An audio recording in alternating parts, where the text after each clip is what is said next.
We spill it on myself. Disgusting. Hello everyone! If you're new here, my name is Crystal, also known as the Book Gypsy, and today I am going to be talking about all the things that I read, well, not so many things that I read in February. I had a really not so great reading month.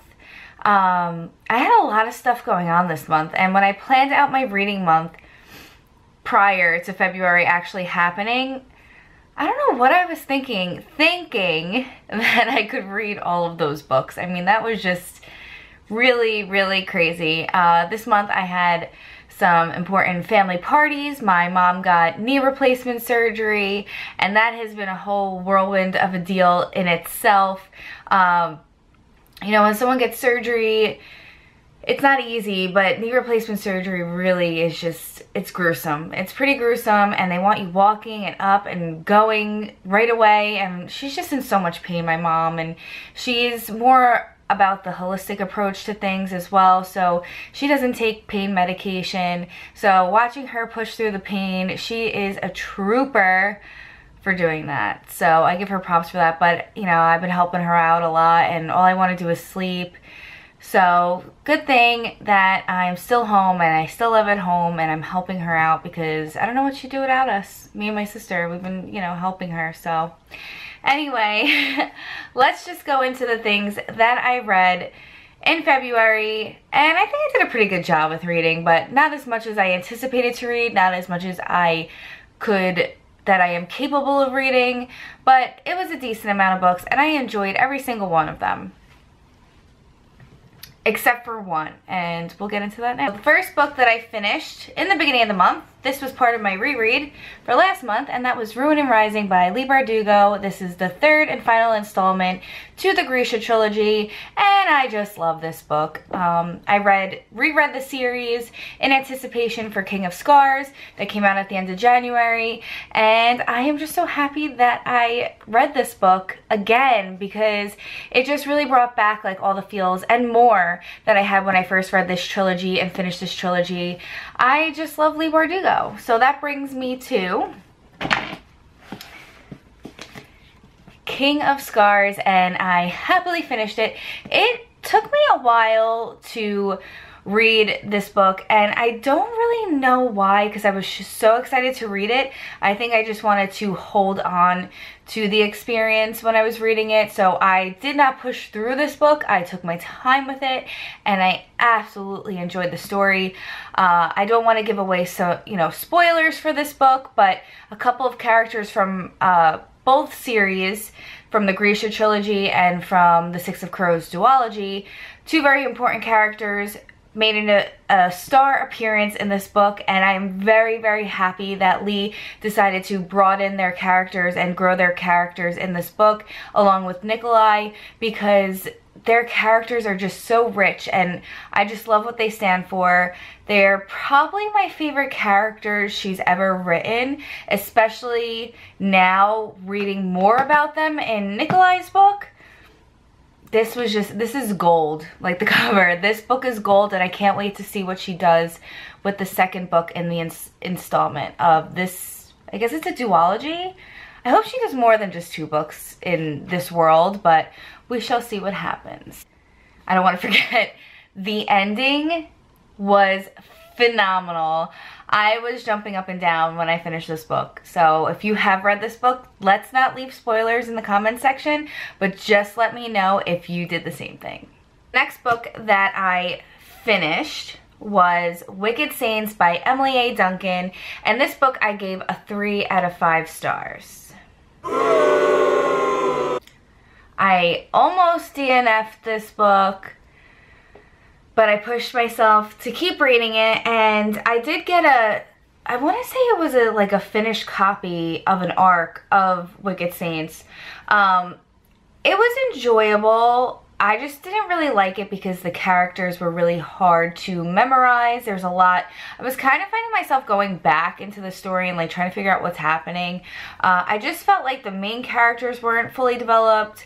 I just was like bored by them, and I felt it was very, very similar to the Grisha verse. I think it was just the author's take on Leigh Bardugo's world, and she kind of just like twisted it and made it her own. It's almost like, to me, I felt like it was a retelling, a little bit darker, a lot darker than Leigh Bardugo's books, and Leigh Bardugo's books are dark. I just didn't like it. Like, I love the Grisha trilogy, and I am going to stick with more books from there. I don't know if I'm going to continue the series. I know it's going to be a series, and maybe the second book will be better. I just didn't love Wicked Saints, and I know I'm not the only one who feels that way about the books, about the book. It just didn't do it for me, and I don't think I will pick up the second book. So that's that. So our read that I finished was Foundryside by Robert Jackson Bennett. I loved this book so much. I can't wait for the second book to come out. I want to be in this world a whole lot more. I hope there's a lot more to this series eventually, because oh my god, these characters, Sansia is the main character. She's a thief. She has magic wielding powers that she really can't harness herself, and she gets the help from a key, a magical key that she could hear its thoughts, and it kind of brings out this gift that she has where she can hear objects. Pretty cool.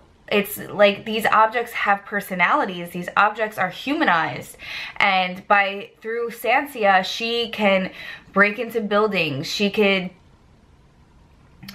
blow up buildings. Like, it's just a crazy story, and her magic powers are scribing. So scribing, you can you write, I don't know how to explain it. This is one of those books that you have to just read to understand what I'm saying, because if I explain it to you, you're gonna be like, but it is an art of scribing where if you scribe an object, so you put some type of, I guess, I'm gonna call it like a spell or runes on an object, now that object becomes whatever you want it to be. So if you say a wagon wheel, say you scribe a wagon wheel to be a bomb, that wagon wheel now becomes a bomb. It's pretty cool. So the people in this world become obsessed with scribing, and scribing humans is illegal. You cannot scribe a human, but you could scribe objects. It's a whole big political thing, but there are humans that are scribed, and no one knew that existed until they met Sansia, or Sanchia? I don't really know. I was saying Sansia because it just made sense in my head. Sansia is just a great character. Her gift is really cool. She is like a take no shit character, and I really love this story. So I can't wait to see more from her. The ending was phenomenal. The world building was phenomenal. I want to read more from it. And this is, honestly, this is a book that I will revisit, because I feel that I missed some things while I was reading it, because it took me really like the whole month to read this book because of all the stuff going on. So I kept having to like stop at points that I didn't want to stop at. But yeah, I highly recommend this book if you want a new fantasy series to get into where there's not thousands of books already written in the series. This is a series that you can keep up with. You could start and just follow through all the way to the end.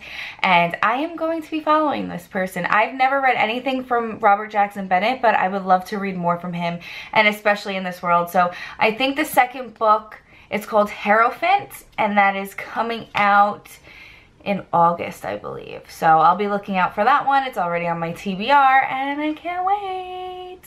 Lastly, the book that I finished was The Shining by Stephen King, and this was for the Constantly Reading Book Club. This was a reread for me.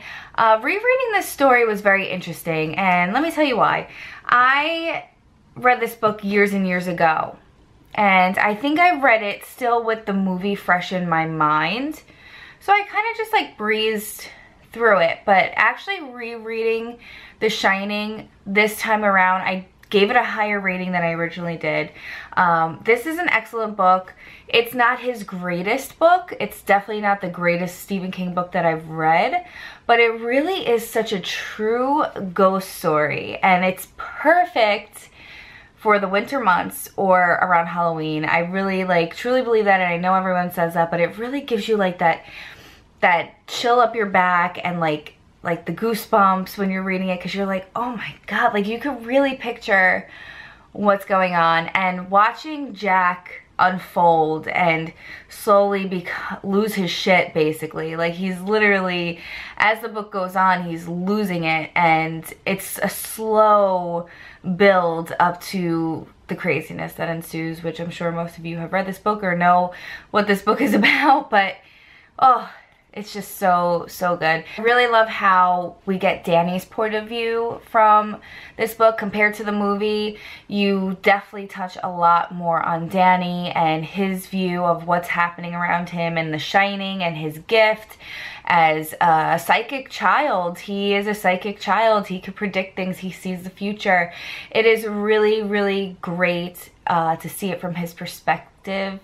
And yeah, so I really enjoyed this reread. It was an easy read for me, so I'm happy that I was able to finish it, because last month I had a tough time finishing 11/22/63. Even though that was one of my favorite Stephen King books I've ever read, I just couldn't finish it as fast as I wanted to.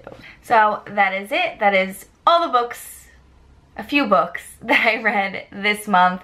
I planned on reading Sanderson. I planned on reading a lot of books, but I started reading The Final Empire, which I am currently reading at the moment.